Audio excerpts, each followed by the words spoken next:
planirao sam ako...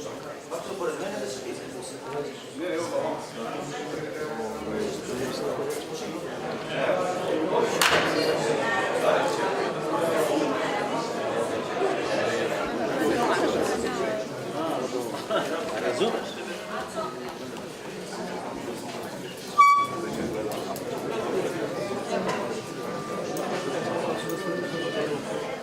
Ja, Vladica Ritonović, svečano izjavljujem da ću izvršavati svoje dužnosti i vršiti svoje ovlašćenje kao predsjednik opštine Ranilug, verno, nepristrasno, svesno i prema zakonu, da bi se obezbedili uslovi za miran život za sve građane.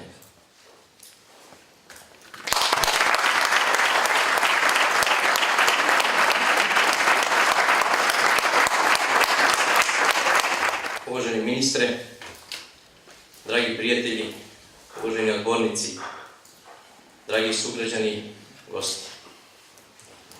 Svakoj generaciji pripadna obaveza da dovrši neki projekat koji su prethodne generacije započele. Nekada je to velika čast, a nekad i velika obaveza. Naravno, treba otvorenih očiju i bez samozavaravanja da vidimo koji su to projekti koji su završeni, a šta je to ostalo nedovršeno. Danas ovde stojim ispred vas kako bih vam kazao da proces oporavka i razvijanja opštine Ranilug nastavlja i da će svi nedovršeni projekti biti uspešno privedeni kraju. Kao i godinama unazad, već sada ulažemo u bolji život stanovnika opštine Ranilug.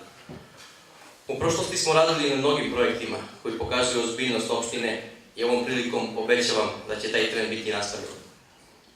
Nastavit ćemo da radimo ono što smo započeli i mislim da će to biti prvi test naše ozbiljnosti. U proteklih 7 godina uradili smo mnogo pozitivnih stvari u opštini Ranilug u svakom mestu naše prelepe opštine. Nismo posustali ni kada smo nailazili na najveće prepreke i probleme. Ne odustajemo ni danas i nećemo odustati ni u svim narednim godinama. Sa ovog mesta krećemo u borbu za svakog stanovnika opštine Ranilug, za bolji život svakog od njih.